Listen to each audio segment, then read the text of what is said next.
یہ بھی ایک اور یونیورسل ٹروتھ آ رہا ہے. جو کوئی اللہ سے دشمنی کرے وَمَلَائِكَتِهِ یا اس کے فرشتوں کے ساتھ, وَرُسُلِهِ یا اس کے رسولوں کے ساتھ, وَجِبْرِيلَ یا جبرائیل کے ساتھ, وَمِيكَالَ یا میکائیل علیہ السلام کے ساتھ, فَإِنَّ اللَّهَ عَدُوٌّ لِّلْكَافِرِينَ تو بے شک اللہ تعالیٰ ایسے کافروں کا دشمن ہے جو اللہ کے ولیوں سے دشمنی کرے. اس کے کانٹیکسٹ میں وہ بخاری کی ایک حدیث بھی ہے کہ اللہ تعالیٰ فرماتا ہے جو میرے ولی سے دشمنی کرے میرا اس کے خلاف اعلان جنگ ہے, اور میرا بندہ میرا قرب حاصل نہیں کر سکتا مگر فرائض میں پابندی سے, اور نوافل میں کثرت سے میرا اتنا قرب حاصل کر لیتا ہے کہ میں اس کے ہاتھ بن جاتا ہوں جس سے وہ پکڑتا ہے, میں اس کے پاؤں بن جاتا ہوں جس سے وہ چلتا ہے, میں اس کے کان بن جاتا ہوں جس سے وہ سنتا ہے, میں اس کی زبان بن جاتا ہوں جس سے وہ بولتا ہے, میں اس کی آنکھیں بن جاتا ہوں جس سے وہ دیکھتا ہے. بس انڈیا پاکستان بنگلہ دیش میں یہاں کے نا حدیث کو چھوڑ دیتے ہیں کیونکہ انہوں نے اپنے بابے نکالنے ہوتے ہیں اس حدیث میں سے. اچھا, اور یہ حدیثیں ان بابوں پہ فٹ کر رہے ہوتے ہیں جنہوں نے اپنے ناموں کے کلمے پڑھائے ہیں, جنہوں نے انڈیا پاکستان میں شرک پھیلایا ہے. مجھے بتائیں قرآن اگر ولی اللہ کی بات کرتا ہے تو اس ولی اللہ کی کرے گی نا جو قرآن کے موجود جب نازل ہو رہا تھا اس وقت جو لوگ تھے. قرآن میں کہیں لکھا ہوا کہ 1200 سال بعد فلانا ولی آئے گا, 500 سال بعد فلانا آئے گا. قرآن جب ولی کی بات کرتا ہے تو کس ولی کی بات کرتا ہے؟ صحابہ اور اہل بیت کی, جن کی کوئی کرامت نہیں ہے. شیخ عبد القادر جیلانی نے 12 سال بعد برات کاٹ لی. حضرت عمر نے کہڑی برات کٹی ہے؟ حضرت ابوبکر نے کچھ بھی نہیں کٹا. سب کہانی ہے جھوٹ. تو یہ میں آپ کو فرق بتا رہا ہوں. تو اس حدیث میں آگے الفاظ ہیں کہ میرا بندہ جب اپنے دشمن کے اگینسٹ مجھ سے پناہ طلب کرتا ہے تو میں اسے پناہ دیتا ہوں. اپنے دشمن کے اگینسٹ مجھ سے دعا کرتا ہے, میں اس کی دعا قبول کرتا ہوں. اگر وہ اللہ کا ہاتھ ہی بن چکا ہے پھر اللہ سے کیا مانگ رہا ہے؟ وہ اللہ سے مانگنے کی ضرورت نہیں. ایک بندہ اللہ کا ہاتھ اس کا ہاتھ بن چکا ہے تو جدھر مرضی ہاتھ لے جائے, وہ جس کی مرضی گیچی بروڑ دے. اللہ سے کیا مانگ رہا ہے وہ پھر؟ کہ اللہ مجھے اپنے دشمن کے اگینسٹ تو بچا لے. تو اللہ کو تو چاہیے وہ کہے کہ یار تنو ہاتھ بناتا ہے نا, کر جو مرضی. یہ مطلب ہی غلط ہے اس کا.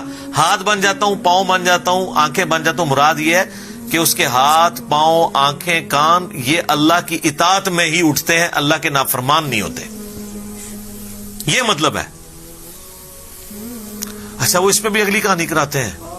وہ کہتے ہیں جی وہ تو پہلے ہی گناہ نہیں کر رہا تھا تبھی تو اسے انعام ملا ہے, اور آپ انعام کو کہہ رہے ہیں کہ پھر دوبارہ وہی انعام مل رہا ہے. اس نے اپنی کان, آنکھیں اور ہاتھوں کو گناہوں سے محفوظ کیا ہے تو وہ ولی بنا ہے نا. اب آپ دوبارہ اس کو کہہ رہے ہیں کہ ولی بننے کی وجہ سے اس کی آنکھیں, کان اور یہ سب کچھ یہ جو ہے گناہوں سے محفوظ ہو جائیں گے. تو پھر انعام کیا ہوا ہے نا کہانی ویسے.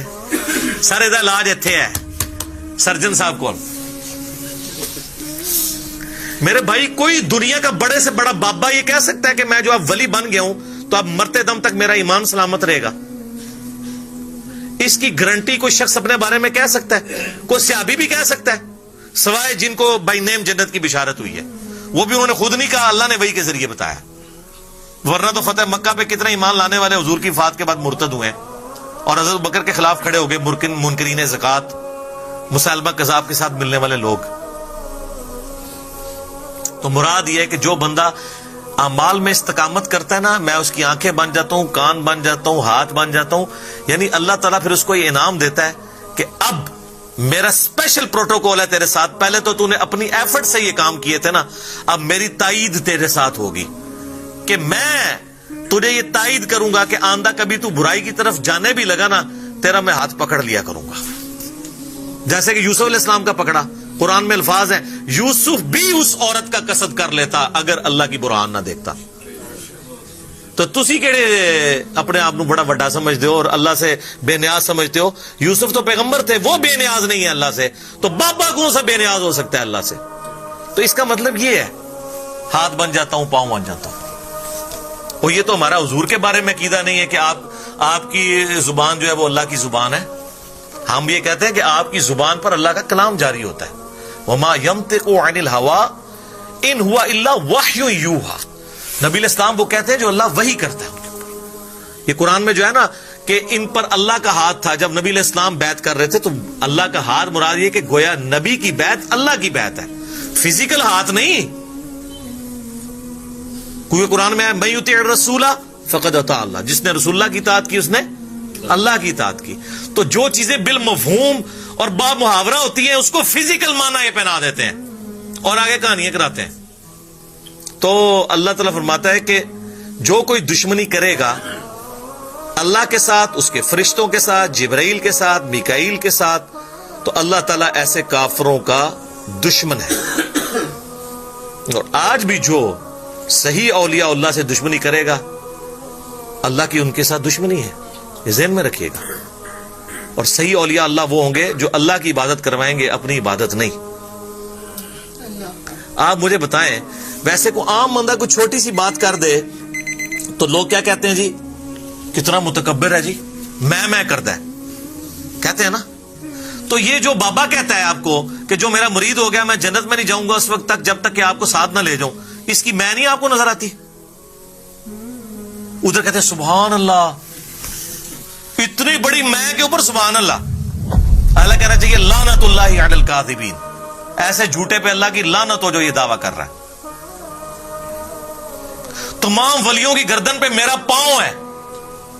اتنا متکبر شخص, کیا ابو بکر نے کبھی کہا ہے کہ ساری امت کی گردن پہ میرا پاؤں ہے؟ آپ کا بابا کہتا ہے, آپ کہتے ہیں سبحان اللہ. تو لعنت ہے پھر ایسے عقیدے کے اوپر.